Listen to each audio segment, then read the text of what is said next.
आज का वचन, पहला पाठ संत यूदस का पत्र, अध्याय 1 पद संख्या 17, 20 से 25। प्यारे भाइयों,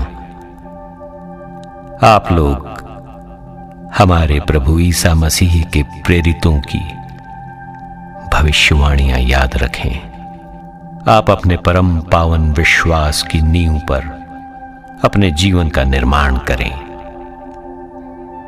पवित्र आत्मा से प्रार्थना करते रहें। ईश्वर के प्रेम में सुदृढ़ बने रहें और उस दिन की प्रतीक्षा करें जब हमारे प्रभु ईसा मसीह की दया आपको अनंत जीवन प्रदान करेगी। कुछ लोगों का विश्वास दृढ़ नहीं है, उन पर दया करें और उन्हें आग से निकालकर उनकी रक्षा करें। आप कुछ लोगों पर दया करते समय सतर्क रहें और विषय वासना से दूषित उनके वस्त्र से भी घृणा करें, जो आपको पाप से सुरक्षित रखने और आपको दोष रहित और आनंदित बनाकर अपनी महिमा में प्रस्तुत करने में समर्थ है, जो हमें हमारे प्रभु ईसा मसीह द्वारा मुक्ति प्रदान करता है। उसी एकमात्र ईश्वर को अनादिकाल से अभी और अनंत काल तक महिमा, प्रताप, सामर्थ्य और अधिकार। आमीन। यह प्रभु की वाणी है। सुसमाचार संत मार्कुस, अध्याय 11 पद संख्या 27 से 33। वे फिर यरूशलेम आए। जब ईसा मंदिर में टहल रहे थे तो महायाजक, शास्त्री और नेता उनके पास आकर बोले, आप किस अधिकार से ये सब कर रहे हैं? किसने आपको ये सब करने का अधिकार दिया?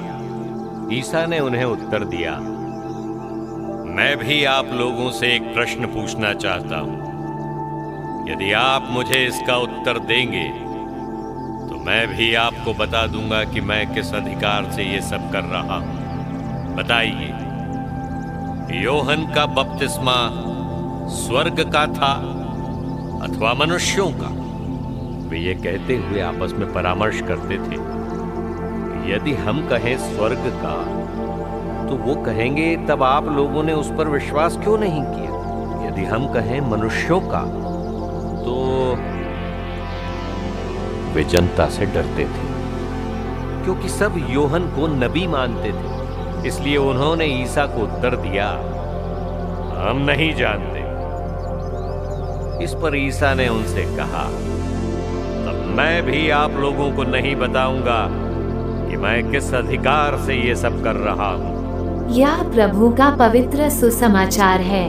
आमीन। आज का चिंतन, प्रेम और भलाई की अपेक्षा विश्वास को परिभाषित करना कतई कठिन कार्य है, क्योंकि प्रेम और भलाई को अपने जीवन में अनुभव किया जा सकता है, पर विश्वास को नहीं।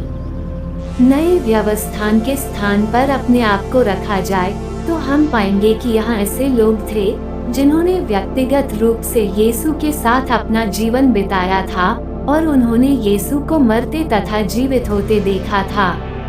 इस तरह वे ये जान पाए थे कि यीशु ख्रीस्त वास्तव में कौन थे, और इसी विश्वास को उन्होंने अपने जीवन में जीने का प्रयास किया।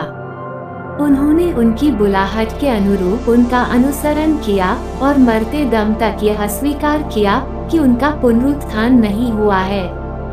इस तरह उनके विश्वास ने उनके जीवन को और भी प्रगाढ़ बनाया। हर यूखरिस्तिया समारोह में हम उसी विश्वास को प्रकट करते हैं, ख्रीस्त मर गए, ख्रीस्त जी उठे, ख्रीस्त महिमा के साथ फिर आएंगे। इस तरह विश्वास उस स्थान की ओर कदम बढ़ाता है जहां रास्ता दिखाई ही न देता है। आज प्रभु सुसमाचार में शास्त्रियों और नेताओं को प्रश्न पूछकर उन्हें विश्वास के बारे में जानने नहीं बल्कि उसे जीने का निमंत्रण देते हैं। आमीन।